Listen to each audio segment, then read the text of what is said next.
arranquemos, vamos a tener que pedirle al Padre que nos preste la iglesia.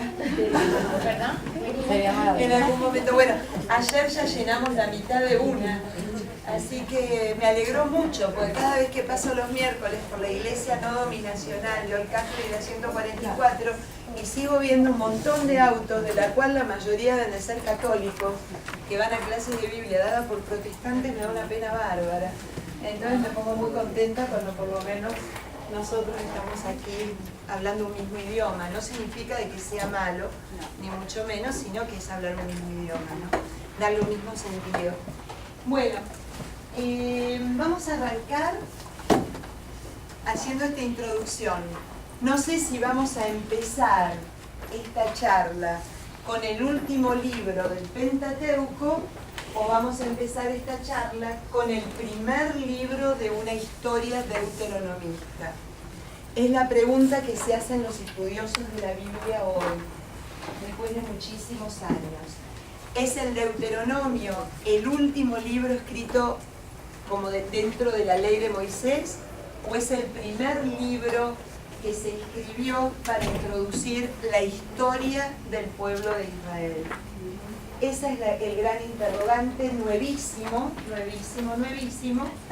que se preguntan los que estudian el Antiguo Testamento. Nos ponemos en presencia del Señor, en el nombre del Padre, del Hijo y del Espíritu Santo. Amén. Te pedimos, Señor, que estés con nosotros esta mañana, que tu presencia nos ilumine y nos muestre el camino a seguir, que esto que vamos a ver, que es parte de la historia de salvación, también pueda ser vista como parte de nuestra propia historia.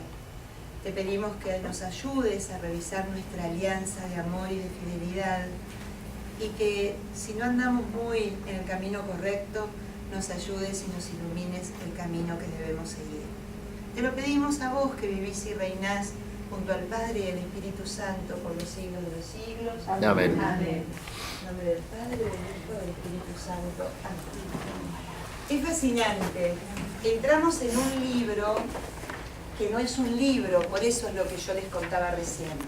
Fíjense qué detalle. Deuteronomio, ustedes agarran su Biblia y el Deuteronomio van a ver que viene después del último libro que leímos la semana pasada, que fue el libro de los números.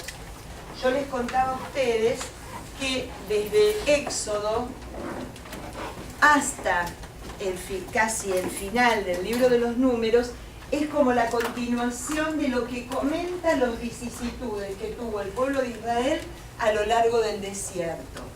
Una vez que se establecen en la estepa del Moab, que ya se empiezan a preparar ¿para qué? Para cruzar el río, para cruzar el Jordán e instalarse en lo que es la tierra prometida, empieza otro tipo de historia, empieza otro tipo de situación y también ellos empiezan a vivir algo completamente distinto y por ende empiezan a adaptar de alguna manera esa ley que Dios les había dado a esa vida sedentaria. Entonces, toda la vida se dijo que el Deuteronomio, que está posteriormente al libro de Números, fíjense que dice, ¿no? Miren cómo empieza en el primero, casi todas las Biblias tienen título. Uno agarra las Biblias católicas y casi todas las Biblias tienen un título introduciendo un tema. Y fíjense que vamos a encontrarnos con que dice que fue el primer discurso de Moisés. Efectivamente, el Deuteronomio es un conjunto de 3 discursos. Discursos que se van a llamar hereditarios o de herencia o de despedida.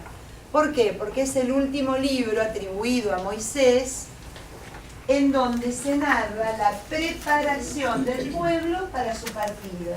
O sea, el gran libertador, el gran legislador, se preocupa de cómo se va a quedar el pueblo que sacó de la esclavitud y llevó durante 40 años, ¿qué va a pasar con ellos una vez que crucen y una vez que se instalen como pueblo santo, como pueblo elegido de Dios, en la tierra que el mismo Dios le prometió? Entonces, eso es lo que nos va a narrar el Deuteronomio. Ahora, hay un problema con el Deuteronomio. Miren, si nos vamos al libro de Reyes, hoy los voy a hacer manejar la Biblia un poco. Búsquenlo en el índice. Vamos a ir al libro 2. Al libro. Reyes tiene 2 libros. Reyes 1 y Reyes 2. Vamos a ir al segundo de Reyes, al capítulo 22.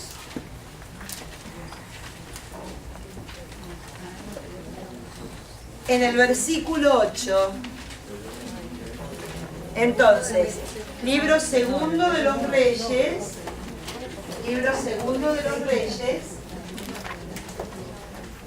capítulo 22, versículo 8.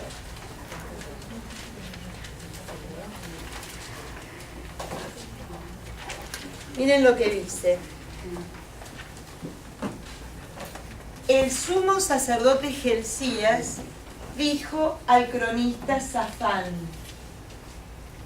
he encontrado en el templo el libro de la ley. Entregó el libro a Safán y éste lo leyó.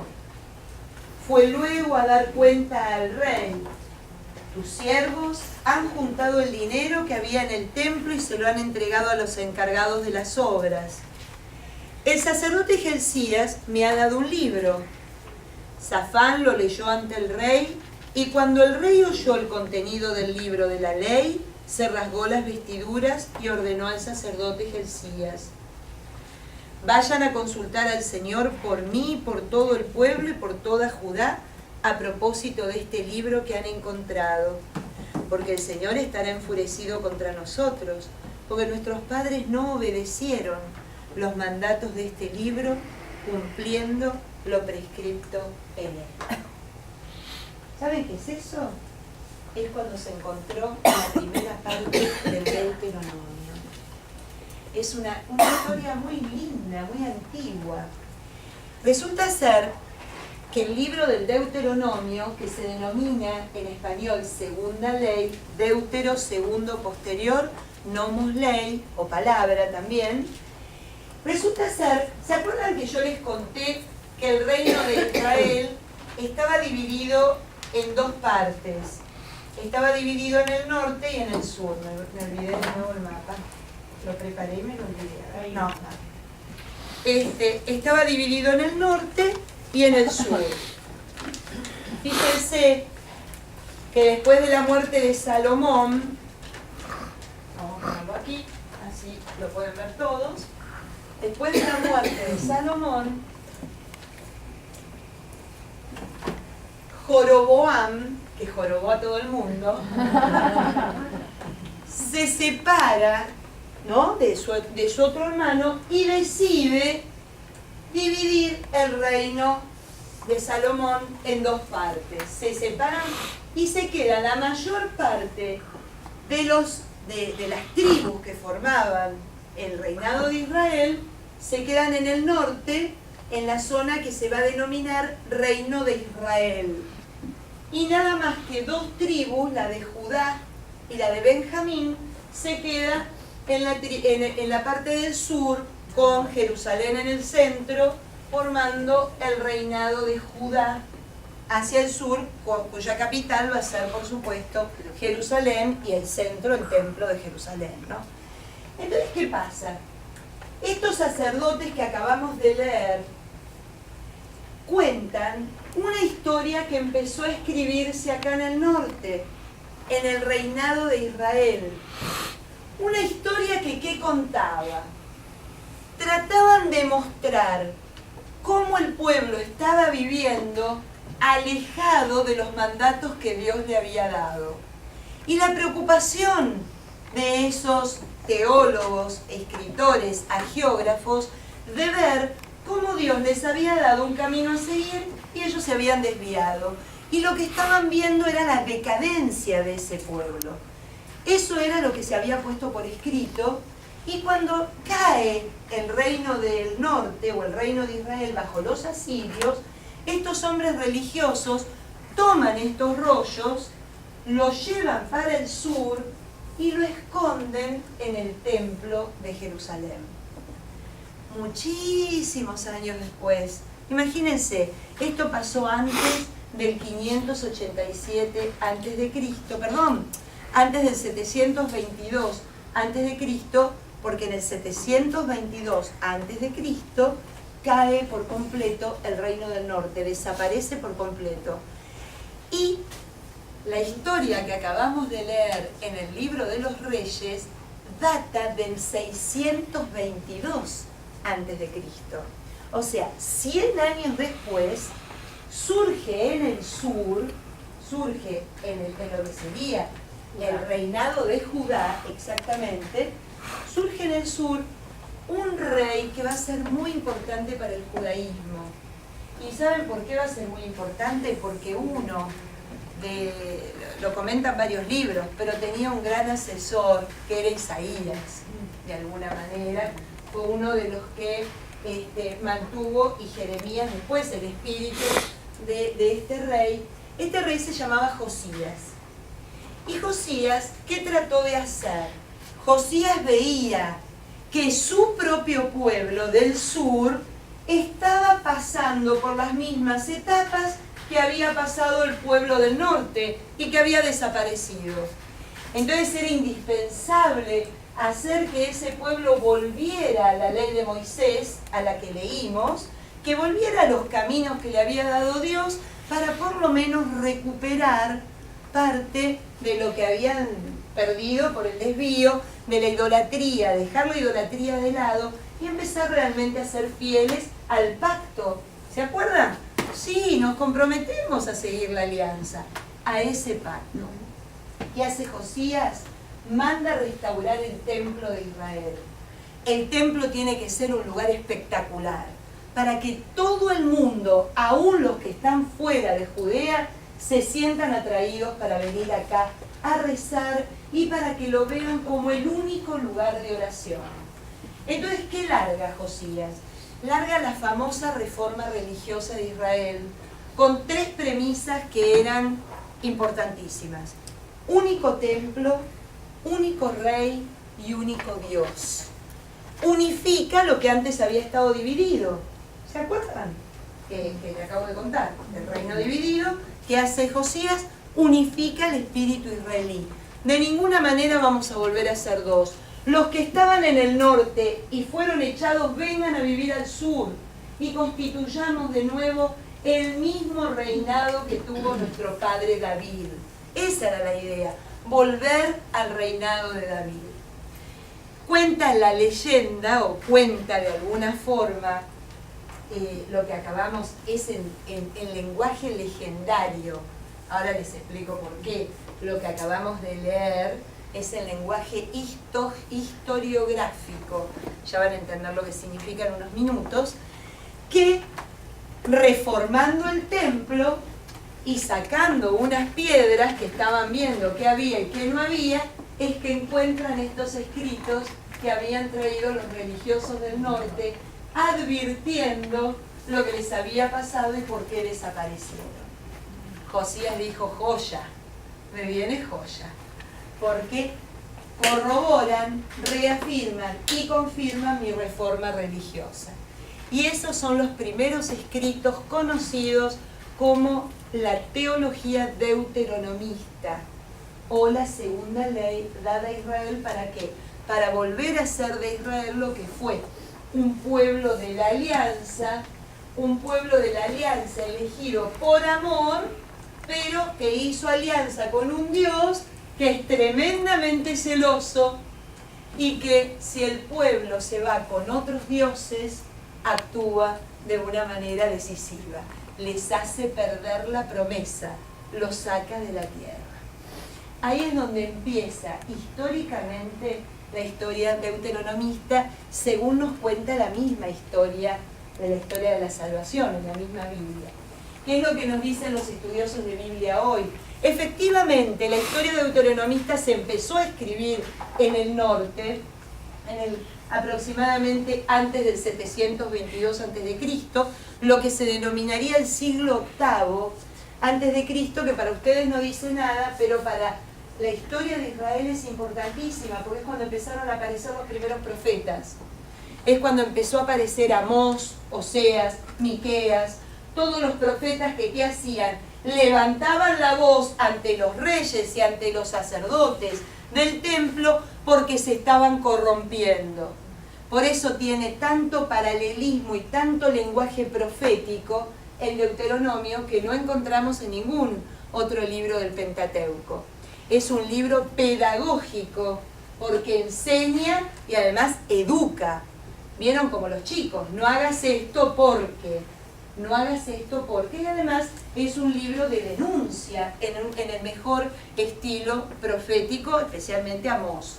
De esa época, el que más denuncia es el profeta Amós, que además, miren, lo vamos a leer un poquito cuando veamos profetas porque es una belleza.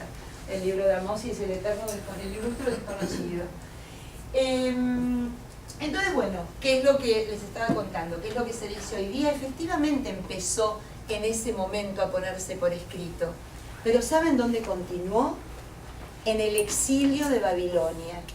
O sea que les estoy hablando después del 587 a.C., hasta que ellos empezaron a preparar para retornar a Jerusalén cuando los persas, a través de Ciro, le permiten volver a Israel después del exilio. Para que se den una idea, este reino, Josías muere tempestivamente en batalla contra los egipcios. Lo matan en la... Hay lugar, pasa. Lo matan... no tenés silla. Ahí hay una. Lo matan en batalla y al matar a Josías se muere toda esta reforma religiosa. No se sostiene. Se mantiene por unos años, pero cae. Cae este llamado a volver a ser lo que eran, a la parte gloriosa de la época de Israel. Y cuando cae, pasan otros reyes más, vienen unos cuantos reyes más y termina cayendo. Como cayó el reinado del norte, cae el reinado del sur bajo los babilonios, bajo un nombre que conocen todos muy bien, Nabucodonosor. Nabucodonosor los aplasta y los manda al destierro. Entonces, ¿qué es lo que va a pasar? La historia deuteronomista sigue escribiéndose en el destierro, ahora contando qué cosa, lo que vivieron, por qué cayeron y cómo prevenir otras próximas caídas y otras pérdidas por culpa de la infidelidad del pueblo. Les hice un resumen apretadísimo de la historia de esto, de esta parte de la Biblia. ¿Y qué engloba la historia deuteronomista? Por eso lo que les contaba, que se los repito ahora por los que llegaron un poquito tarde. Lo que se preguntan hoy día los biblistas, ¿es el Deuteronomio el último libro del Pentateuco o es el primero de la historia deuteronomista que se descubrió en los tiempos más recientes? ¿Por qué? Porque la historia deuteronomista comienza en el Deuteronomio y termina en el libro 2 de Reyes, que acabamos de leer.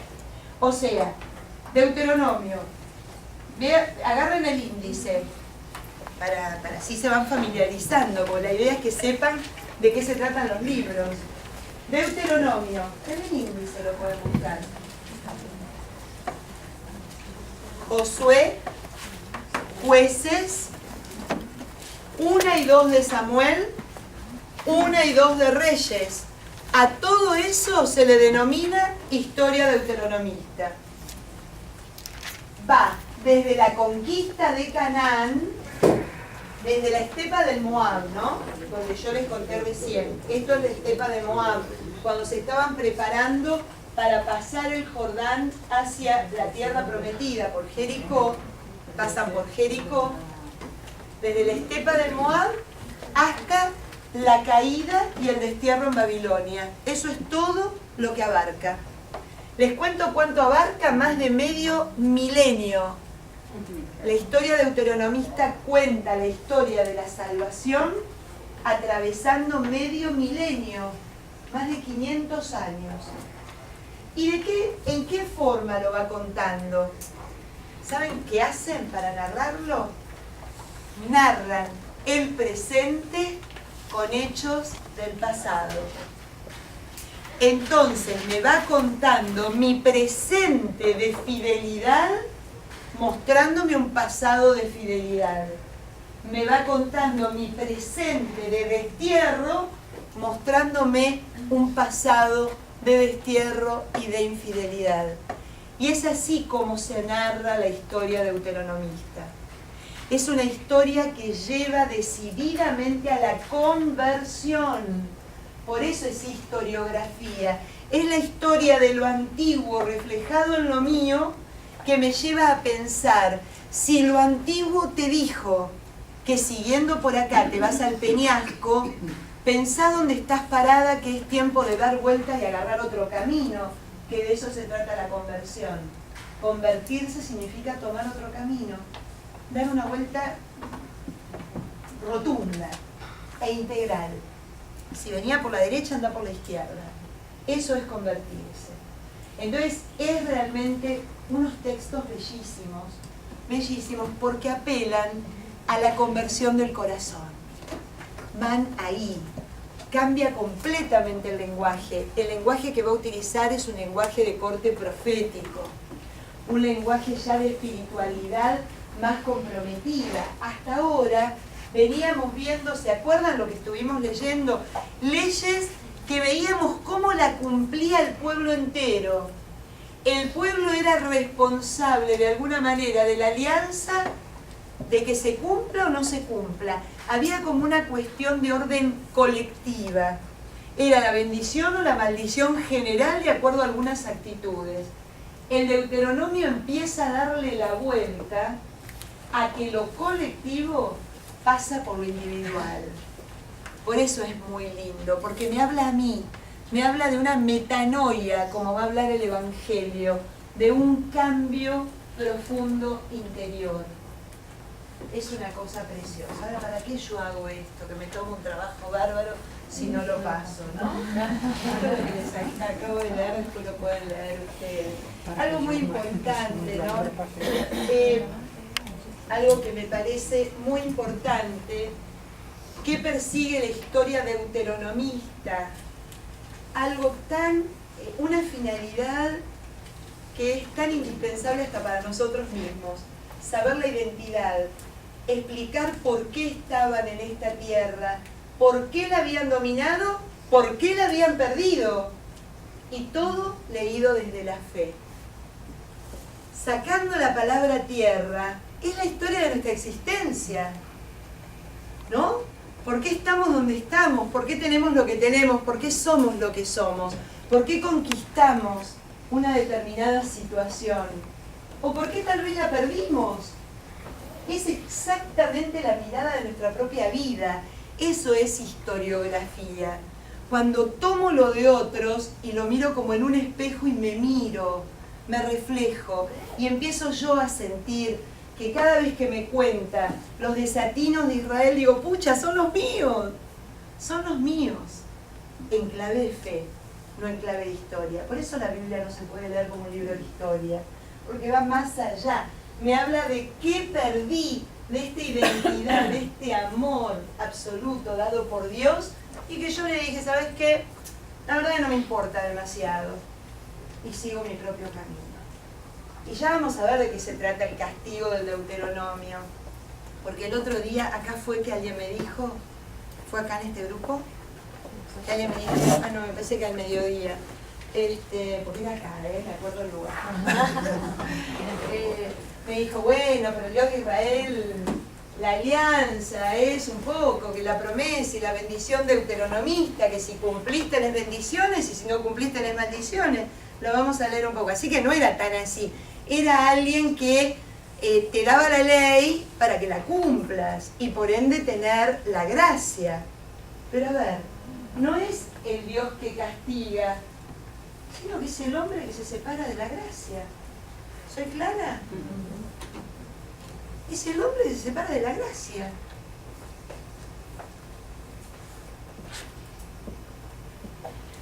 Esto es lo que les acabo de contar. Todo es para que, esto es para que ustedes lo puedan leer tranquilo. Esto sí es importante explicárselos. ¿Para qué escribir la historia deuteronomista? Por tres razones fundamentales. Primero vamos a ver que el Deuteronomio es como un libro escrito para niños. Es repetitivo, cada 5 minutos no tenés que tocar esto, te va a hacer mal si tocas esto. Pasa para otro tema y vuelve. Te dije que no toques esto. Ahí dice este señor Yécora, que es un teólogo, dice que repite machaconamente. Y si ustedes lo leen es así, es reiterativo, porque tiene un sentido pedagógico. A ver, si nos fijamos y nos está enseñando qué es lo que fue que pasó, aprendelo y no lo hagas. Aprendelo y no lo hagas, incorporarlo a tu propia existencia, ¿no? Fíjense que lo que va a repetir machaconamente es algo que en la época de los reyes, cuando se dividieron especialmente, se les pasó por alto. La alianza con Dios no es irrevocable. Tiene una parte de eternidad por parte de Dios que la va a respetar hasta la eternidad. Pero ojo, depende de nosotros si la seguimos teniendo o no. ¿Por qué les digo esto? Porque los reyes decían, tenemos a Dios de nuestro lado, ¿qué nos puede pasar? Teniéndolo al Dios de Israel, que es el más poderoso de todos los dioses de todos los pueblos, hagamos lo que querramos, si total Él nos va a defender. Esa cosa de poner la relación con Dios en el afuera, en el lugar equivocado, y no en el adentro, como un acto de conversión y de responsabilidad individual. ¿Soy clara? A eso apunta la historia deuteronomista. A eso apunta. ¿Ven? Por ejemplo, en Deuteronomio 5, el Señor advierte, la tierra que habitan depende que cumplan los preceptos y normas. Deuteronomio 5, ¿no? Por ejemplo, uno de los últimos, en el libro de 2 Reyes, explica que la pérdida de la tierra, el destierro, fue consecuencia de la desobediencia del pueblo. O sea, explican la pérdida no porque Dios es malo, sino porque yo desobedecí, porque yo fui la que lo perdí. Ahí empieza a cambiar la mirada. Tiene también la finalidad pedagógica, una finalidad político-histórica, que es necesario explicarle al pueblo por qué ocupan la tierra de Canaán. Permanentemente lo va a explicar. La tierra de Canaán se ocupa porque es fruto de la promesa hecha a los patriarcas. Una promesa que Dios le hizo a Abraham, a Isaac y a Jacob. Entonces es una manera de que cuando viene Ciro, esto es historia, esto es político histórico, saliendo de lo religioso. Cuando llega Ciro, los persas, a liberarlos de los babilonios, ellos con esa herencia pueden recuperar la tierra que había sido la tierra de sus padres. O sea que también tiene una finalidad político-histórica. Estamos acá porque nos pertenece. De alguna manera es una finalidad político-histórica que llega hasta los días de hoy, porque es lo que esgrime Israel como derecho en esa tierra, ¿no? Finalidad teológica, tiene varias. Uno, que la teología y la ética van de la mano. O sea, a ver, el Señor es un Dios de justicia y me ama y me eligió por amor. Pero esta elección me contrajo a mí una responsabilidad. Entonces, la elección y la ética tienen que ir, yo no puedo, por sentirme elegido, de alguna manera ubicarme en un lugar de privilegio. Es un lugar de responsabilidad.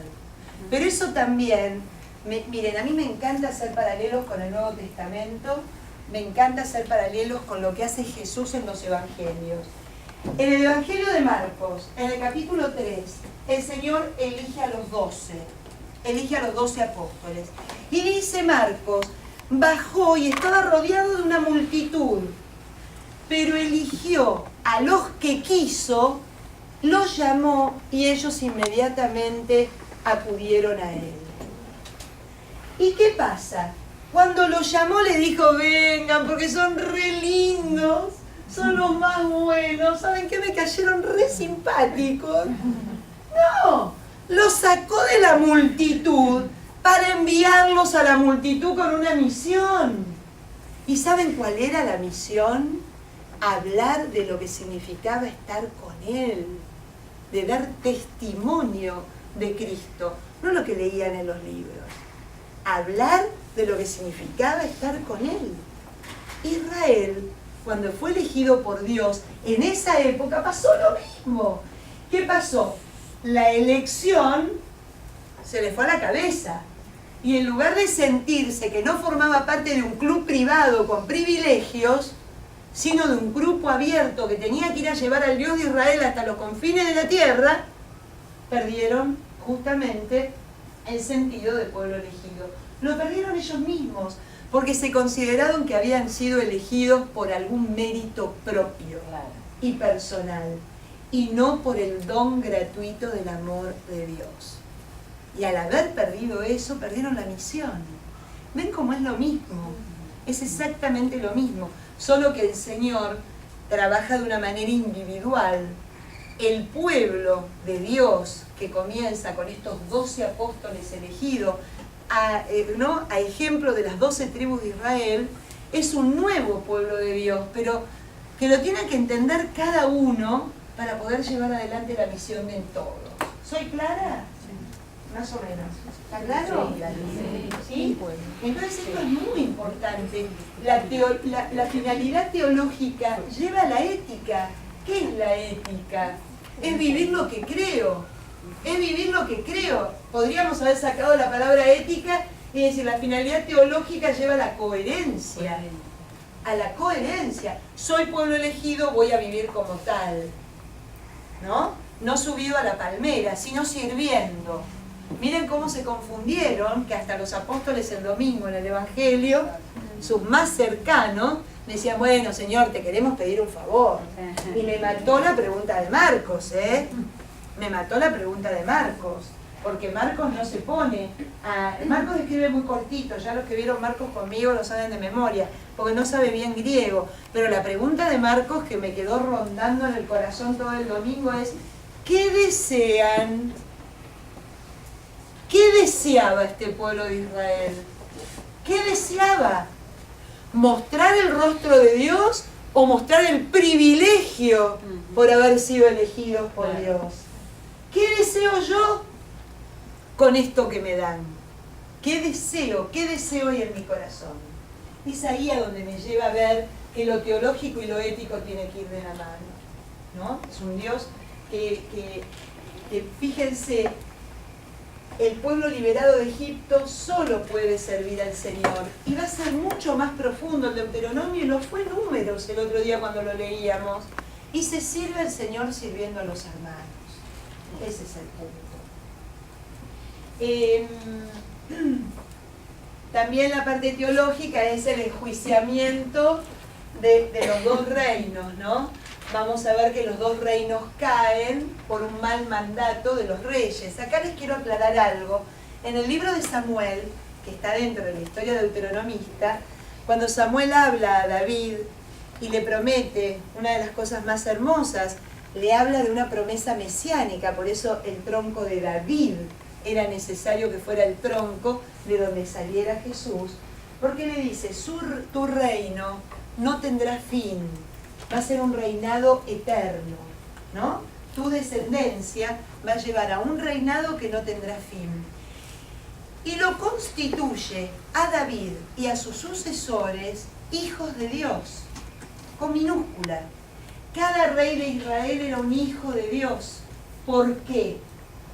Porque tenía la misión y el objetivo de mostrar el rostro de su padre al pueblo. Entonces, el enjuiciamiento de la suerte de los dos reinos iba al enjuiciamiento de cada uno de los reyes que pasaron en los 370 años que hubieron de separación en el reino del norte. La cantidad de reyes que pasaron fue a lo largo de 370 años. Entonces, imagínense ustedes que se juzga de alguna manera cómo fue el rostro de cada hijo mostrando a su padre. Eso es también la finalidad teológica. ¿Qué hicieron estos reyes para mostrar el rostro de Dios al pueblo? Entonces yo les puse un ejemplo. Manasés los extravió y Josías, que les conté hace un ratito, fue modelo y reivindicación de David. Fue el que más mostró el rostro que había tenido David. Bueno, los libros, ya se los comenté más o menos, para que ustedes entiendan lo que les puse, abarca más de medio milenio, ¿no? Más de 500 años. Para que se den una idea, fueron 200 años de Josué, los jueces Samuel y Saúl. Ahora voy a explicarles cada libro de qué trata. Josué, jueces, Samuel, 1 y 2 de Samuel, hasta el primer rey de Israel, que se llamó Saúl, no fue David, fue Saúl, el primer rey de Israel, pasaron 200 años y tiene una cantidad de 60 capítulos. Esto se lo hice a propósito, se los puse para que ustedes vean la importancia de David. 50 años fue el reinado de David y tiene 40 capítulos. Miren qué desproporción, 200 años, 60 capítulos, 50 años, 40 capítulos. Porque David es el centro del sentir judío. Y qué importante que el Mesías venga de este tronco. ¿Entienden por qué tenía que salir del tronco de David, no de algún otro lado? Porque es él la imagen, el modelo de lo que significa ser hijo de Dios para el pueblo de Israel. 40 años de Salomón, 11 capítulos. Y 370 años de los reinos, 36 capítulos.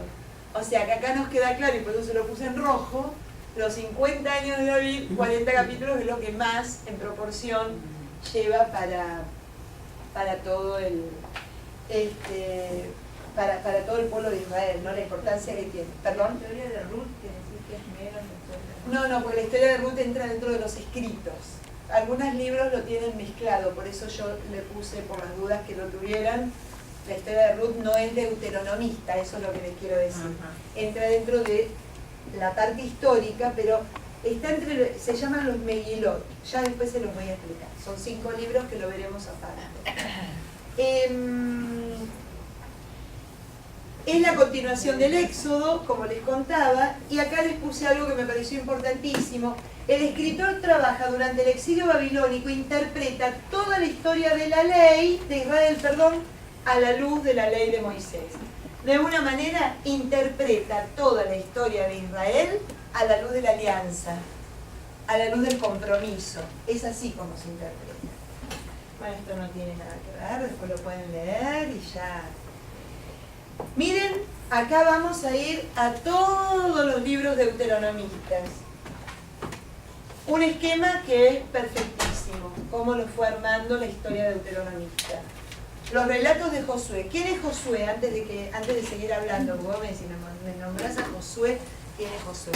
Josué fue la persona que elige Moisés antes de morir para continuar conduciendo al pueblo y hacerlo pasar de la estepa del Moab hacia la tierra prometida, para que cruce el Jordán. Y es ese Josué que entra por Jericó, el famoso conquista de Jericó con las trompetas que cae y Josué puede entrar. Muy bonito los relatos de eso, los relatos de la conquista estarían en Josué. A la muerte de Josué, el pueblo andaba un poquito a la deriva, porque no había una persona que decollara dentro de las tribus de Israel como líder. Entonces, ¿qué se decide? Se decide nombrar a una persona con el nombre de juez. Y comienza la historia de los jueces de Israel. Hay un juez muy conocido, Sansón, que todos lo conocen. Sansón fue juez de Israel. ¿Y cuál era la finalidad del juez? El juez aparecía cuando Israel se desviaba del camino de la ley de Moisés. Entonces se nombraba un juez que lo que hacía era, muchachos, nos estamos equivocando, por acá no. ¿Y cuándo pasaba eso? Cuando Israel era derrotado por todos los pueblos de alrededor. Cada vez que caían bajo el dominio de algún pueblecito de alrededor, aparecía un juez que los sacaba de ese problema. por lo general lideraba el ejército y por lo general triunfaba de nuevo el pueblo de Israel contra los pueblos paganos. El último juez de Israel fue Samuel, que fue el último juez y se lo considera el primer profeta importante después de Moisés de la historia de Israel. Samuel es el último de los jueces y es el primero en nombrar a un rey porque el pueblo le pide. Ya no queremos más jueces, Samuel. ¿Sabes qué? Queremos ser como los demás pueblos. Y los demás pueblos tienen reyes.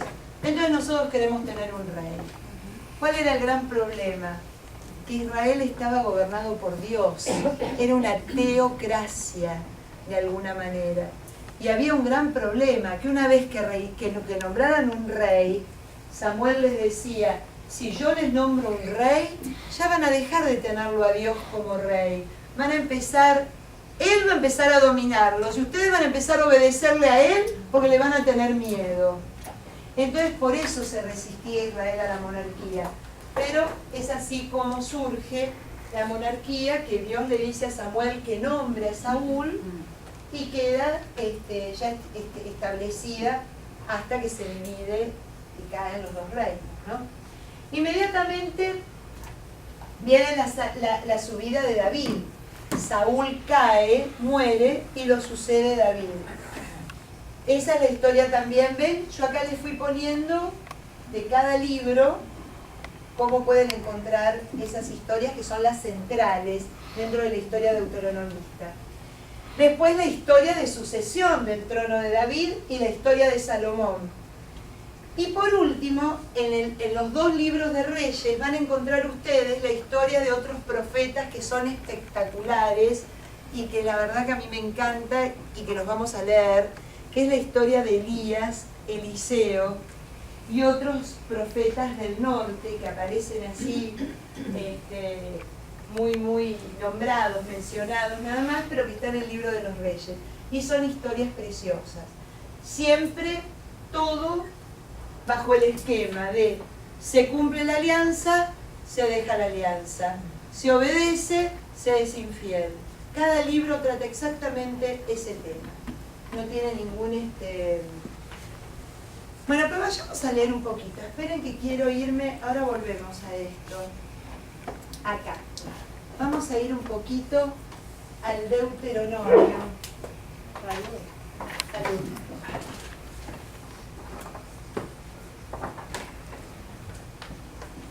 Para que vayamos leyendo algunos textos.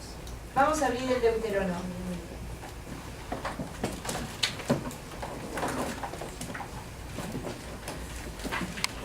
Yo acá les puse que el Deuteronomio tiene como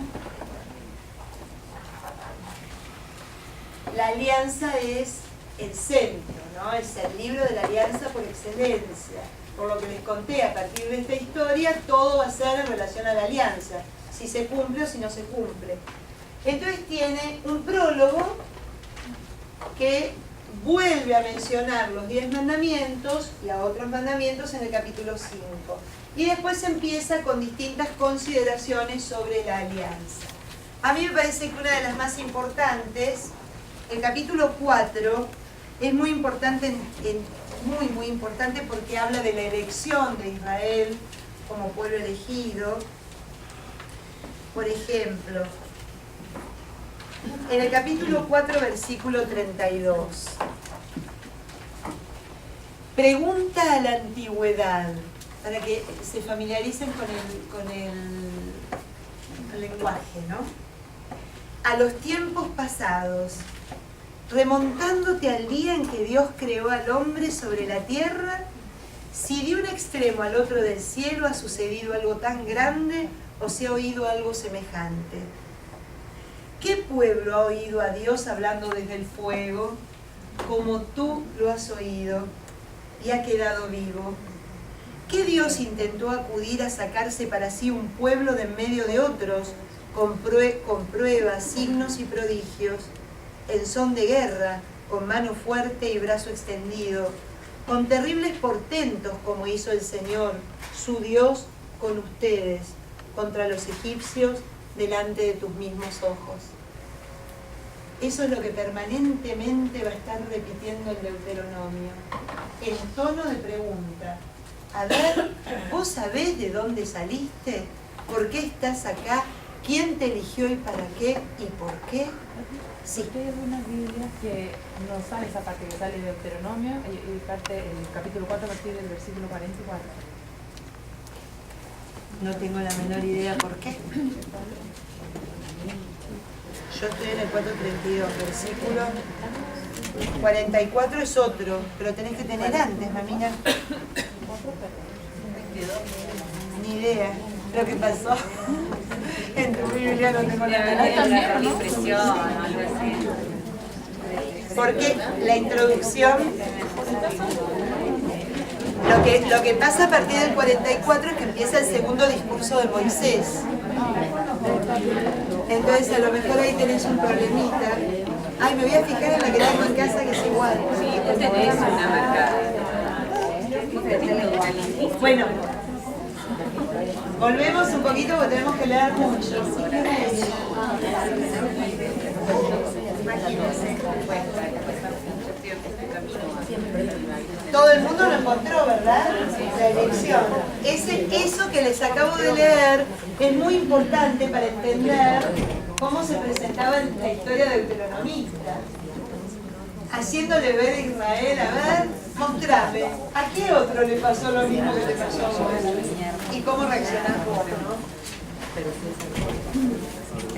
Algo muy importante, vayamos al capítulo 6, porque ustedes no van a poder leer después porque es muy largo. La verdad que es un PowerPoint larguísimo para no seguir perdiendo tiempo mostrándoselos. Hay un tema que es central, que es el tema del amor de Dios. Es un Dios enamorado de su pueblo, un Dios enamoradísimo, que lo vamos a ver, que muestra esa pasión por su pueblo a lo largo de todos los escritos. Pero así como es enamoradísimo y apasionado, es recontra celoso. Entonces, uno de los textos emblemáticos está en el capítulo 6, en el versículo 4. Y en el capítulo 6, versículo 4, es tan importante este texto, hasta el versículo 12, permanentemente lo rezan los judíos 3 veces por día. Y es lo que se llama el credo hebreo. ¿Dónde? ¿Dónde? Capítulo 6, pero tampoco tiene ese capítulo 6. Capítulo 6 de... Versículo 4 de Deuteronomio. Vamos a leerlo para ver lo que dice. Miren lo que dice. Shema Israel Eloheinu Echad. Escucha, oh Israel, el Señor, nuestro Dios, es solamente uno. Amarás al Señor tu Dios con todo el corazón, con toda el alma y con todas las fuerzas. Las palabras que hoy te digo quedarán en tu memoria. Se las inculcarás a tus hijos y hablarás de ellas estando en casa y yendo de camino, acostado y levantado. Las atarás a tu muñeca como un signo. Serán en tu frente una señal. Las escribirás en las columnas y en las puertas de tu casa. Cuando el Señor tu Dios te introduzca en la tierra que juró a tus padres, Abraham, Isaac y Jacob, acá está el fundamento político histórico. La tierra que juró a tus padres, Abraham, Isaac y Jacob, que te había de dar con ciudades grandes y ricas que tú no has construido, casas rebosantes de riquezas que tú no has llenado, pozos ya cavados que tú no has cavado, viñas y olivares que tú no has plantado. Cuando comas hasta hartarte, ten cuidado de no olvidar al Señor que te sacó de Egipto, de la esclavitud. Eso resume lo que sería el espíritu de esta historia deuteronomista. A ver, date cuenta de la cantidad de bendiciones que tenés y que vos no hiciste absolutamente nada para merecerlas. Nada. Yo te las doy porque aún si te da la actitud y la aptitud para que lo consigas, es gracia y es don. Si no, ¿por qué a unos sí y a otros no? Es gracia y es don. Es don. Miren qué lindo, ¿no? Estamos por celebrar Thanksgiving. Es don.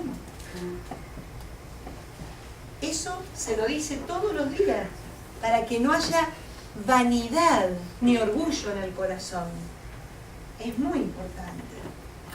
Y sigue, ¿no? Al Señor tu Dios respetarás. Hasta ahí es donde se reza, pero luego sigue. Al Señor tu Dios respetarás, a Él solo servirás, solo en su nombre jurarás. No seguirán a dioses extranjeros, dioses de los pueblos vecinos, porque el Señor tu Dios es un Dios celoso en medio de ti. No se encienda contra ti la ira del Señor tu Dios y te extermine de la superficie de la tierra. Es pedagogía. Clarito, clarito. Me llevó psicología. ¿Cómo es que se llama el viejito que estudiamos cuando estudiamos psicología evolutiva? Piaget. Piaget. Lo leyó Piaget. No provoquen al Señor su Dios poniéndolo a prueba. Como cuando lo hicieron en Masá. ¿Se acuerdan? En Masá y Meribá, cuando dijeron, ¿para qué nos trajiste acá que estamos muertos de sed? Hubiese preferido morir. ¿Se acuerdan que lo leímos en Números? Por lo menos en Egipto teníamos comida. Por lo menos, y la cebolla, los pepinos, todo. Guardarás los preceptos del Señor tu Dios, las normas y mandatos que te ordenó. Harás lo que el Señor tu Dios aprueba y da por bueno. Así te irá bien. Entrarás y tomarás posesión de esa tierra buena que prometió el Señor a tus padres, arrojando ante ti a todos tus enemigos, como te dijo el Señor. Cuando el día de mañana te pregunte tu hijo, ¿qué son esas normas, esos mandatos y decretos que les mandó el Señor su Dios? Le responderás a tu hijo, éramos esclavos del faraón en Egipto, y el Señor nos sacó de Egipto con mano fuerte. El Señor hizo ante nuestros ojos signos y prodigios, grandes y tremendos, contra el faraón y contra su corte. A nosotros nos sacó de allí para traernos y darnos la tierra que había prometido a nuestros padres. Y nos mandó cumplir todos estos mandatos, respetando al Señor nuestro Dios, para que nuestro bien perpetuo, para que sigamos viviendo como hoy. Quedamos justificados ante el Señor nuestro Dios, si ponemos por obra todos los preceptos que nos ha mandado. Temerle a Él. Fíjense que si yo lo leo literalmente, es una cosa espantosa. Pero ¿a dónde lleva? A lo que es un trabajo de orden interior, es de tema espiritual. ¿De qué Egipto me sacó? ¿De dónde me liberó? ¿De qué esclavitud? ¿Quién era constituido el faraón en mi vida? Y me sacó de ahí. No es en clave absolutamente literal que se debe leer el Deuteronomio, porque de esa manera se constituye en el espejo donde puedo mirar mi vida reflejada. ¿Soy clara? ¿Sí? ¿Es medio complicado? ¿Sí? ¿Es complicado? ¿O soy clara? No, tú eres clara. Ah, pero Lo es que es complicado complicado. es el Deuteronomio. Dice una cosita, porque Sí. es que mi Biblia dice Yahvé. Bueno, muy buena pregunta. Gracias por mencionarlo porque yo no lo dije hasta ahora. Las Biblias anteriores a un pedido especial que hizo Juan Pablo II en su momento, salvo que sean Biblias de estudio. Por eso, anteriores, ¿no? Las ediciones anteriores, Yahvé es el nombre con que los judíos llaman a Dios, pero no lo mencionan. Donde ellos viene escrito la palabra Yahvé en hebreo, dice Adonai, mi Señor. jamás mencionan, porque a Dios ni siquiera se lo puede mencionar, para no acotarlo. Porque miren, pasa lo mismo con Jesús. A Jesús se va a encontrarnos con Él, pero nadie puede apoderarse de Él. Cuando intentan apoderarse de Él, dice, vayamos para otro pueblo, que tengo que seguir anunciando el Evangelio.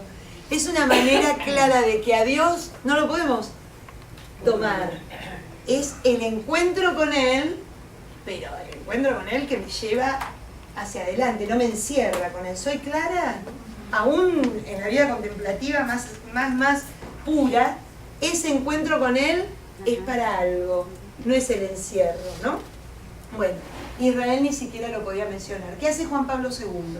Juan Pablo II, que restablece de una manera increíble lo que ya empezó Juan XXIII, las relaciones con el judaísmo, y además el Concilio Vaticano II, en Nostra Aetate, pone sugerencia de que se quite en las Biblias la palabra Yahvé y se ponga la palabra el Señor o Dios para nosotros.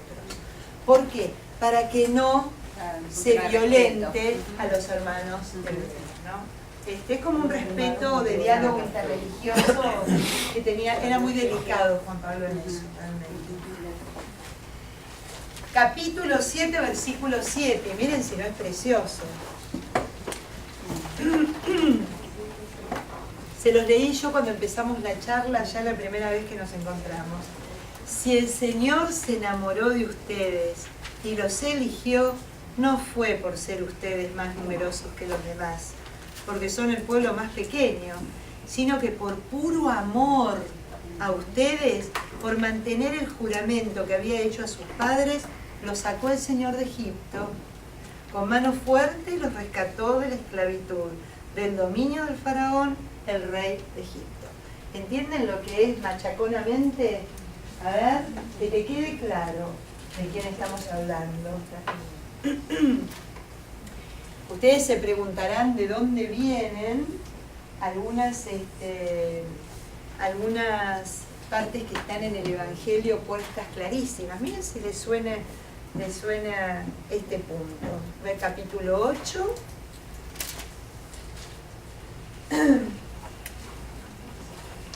Vamos a leer el capítulo 8, versículo 2. Recuerda el camino que el Señor tu Dios te ha hecho recorrer estos 40 años por el desierto, para afligirte, para ponerte a prueba y conocer tus intenciones, y ver si eres capaz o no de guardar sus preceptos. Él te afligió haciéndote pasar hambre y después te alimentó con el maná, que tú no conocías ni conocieron tus padres, para enseñarte que el hombre no vive solo de pan, sino de todo lo que sale de la boca de Dios. Capítulo de Mateo 4, versículo 4, en donde el Señor, en el desierto, 40 días sin comer, Satanás se aparece y le dice, tú puedes pedir que estas rocas se conviertan en pan. Y el Señor le... Pero ¿entienden de dónde sale? Miren la introducción. Recuerda el camino que el Señor te hizo los 40 años en el desierto, donde te hizo pasar hambre para ver cómo reaccionabas. ¿Ven cómo de dónde toma Jesús en la tentación del mismo Jesús, cómo lo ubica en una cosa paralela? Él en el desierto, 40 días sin comer y sin tomar. Tus vestidos no se han gastado ni se te han hinchado los pies durante esos 40 años. Para que reconozcas que el Señor tu Dios te ha educado como un padre educa a su hijo. Para que guardes que los preceptos del Señor tu Dios, siga sus caminos y los respetes. No toques esto que te va a hacer mal. ¿No? Chiqui, chiqui, chiqui. Versículo 7.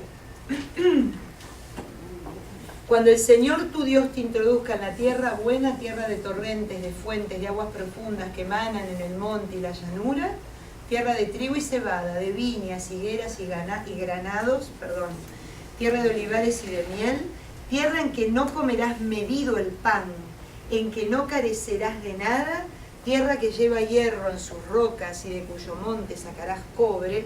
Entonces, cuando comas hasta hartarte, bendice al Señor tu Dios por la tierra buena que te ha dado. No te olvides. No te olvides, no te olvides, Cada 2 minutos, recuerda, no te olvides. recuerda, no te olvides.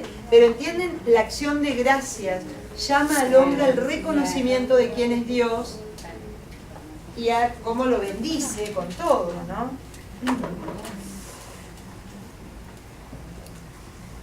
Y sigue, o sea, estoy eligiendo porque es más o menos lo mismo.